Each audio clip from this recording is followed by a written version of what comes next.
Hi there, this is Jamie here. Welcome to another session of this Expo Services. In this particular session, I'm just going to take you through the camera match version for Cinema 4D. So without further ado, let's start by going to camera match AutoSetup here. So you've got all this dialog. So every single step here is numbered, so the user knows what to do first, second, third, and fourth, and so on. So the first thing that we do is to load up the images, and you can use multiple images, but I wouldn't advise users to use multiple images at once because each image might require different treatment. Like say, let's start with this image here. This one, no. Okay, so you've got one image here. So after you've matched the first one, then you can jump on to the second one, because then it becomes a lot easier rather than have multiple cameras here at once and then one camera is looking at the other and so on. You'll see exactly what I mean. So that one is loaded. So the next step that we do is to click to auto detect VP. It takes a few seconds. So the camera is created with all this. You got a bit of a low confidence here. First thing that we do, obviously after the camera is created, it says here, select the camera target. So you come here, you select the camera target here. Let's minimize this for now. Select the camera target, ensure the camera target is lining up with the yellow line there. The next thing that we do, select verified box. So we're going to pick an object to do. I'm going to pick this one, and we're going to start scaling it up with real values, obviously.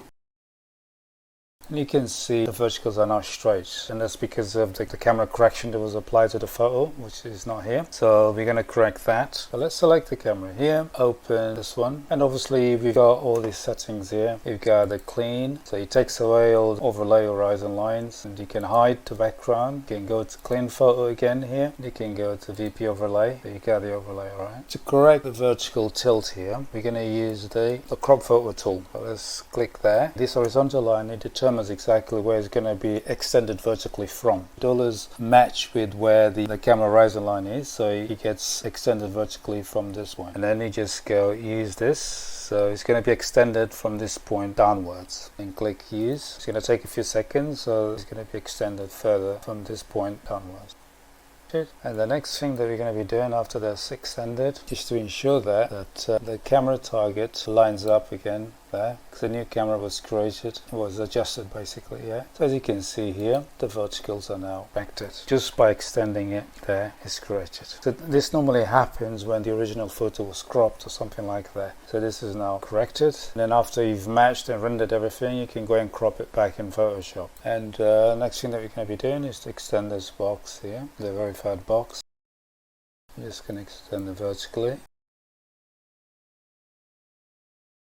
There you go. So now it's matched this camera. So if you want to do another camera, so the next camera is going to require a different treat to this one. I know this because obviously I've tested it. That's why I wouldn't advise anyone to bring in multiple cameras at once, because you never know where they're going to land and the kind of things that you might need to delete and try again. You might need to use a rural landscape or force level. Once everything is set, obviously every time you click to auto detect, it's going to process whatever images are here. So once you finish with this one, you can remove it from the list here. You can remove it.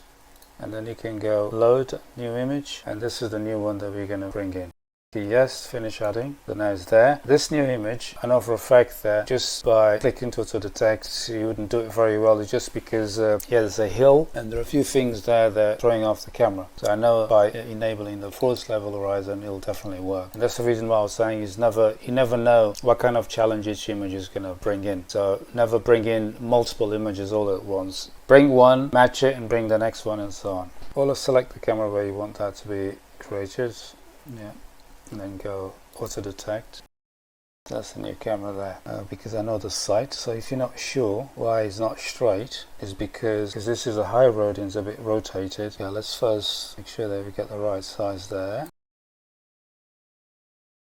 Definitely rotated, and I'm going to show you how I know this. So this is match. So if you're not sure an object is rotated, you've got this tool here called the OSM. So with the OSM, you can go to the website, OpenStreetMap. I know the address already.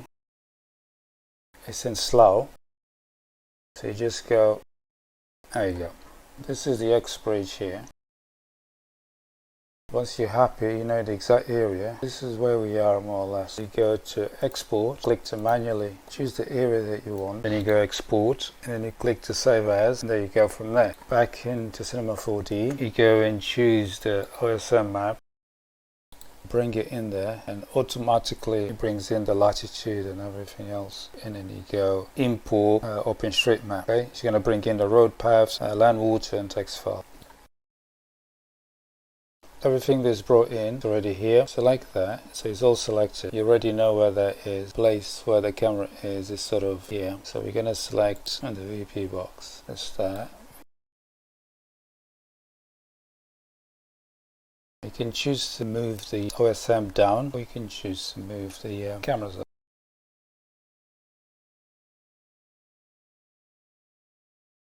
That's why I was saying that that car was rotated. It had to be rotated because this is the highway that we're looking at. And we can tell exactly where that is. You see this green thing here? This green is exactly where that camera was taken from. And the camera is looking more towards here. See, the camera is matched, so we just got to make sure that the car is in the right place.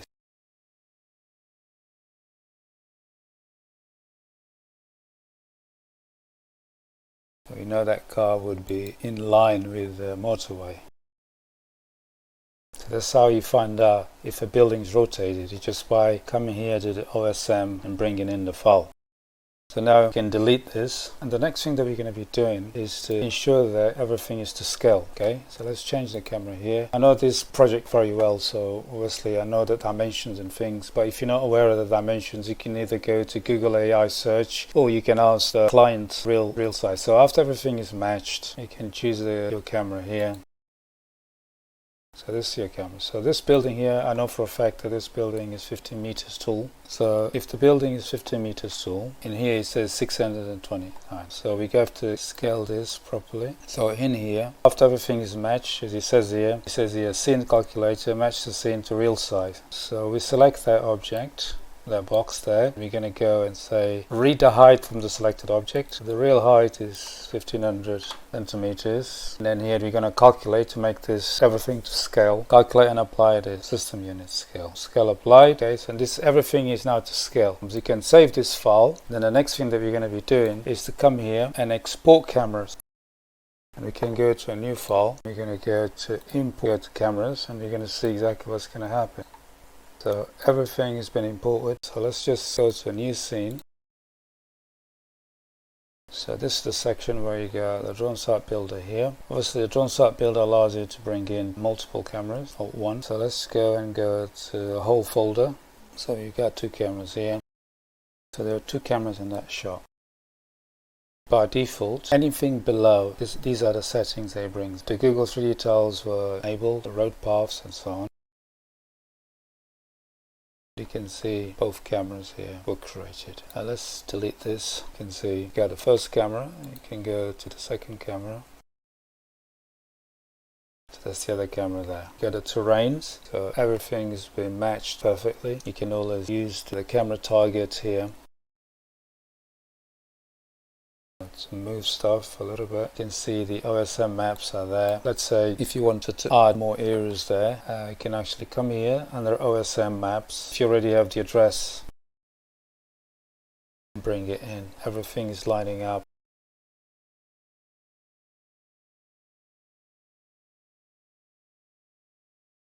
So what we're going to be doing, let's create a new file.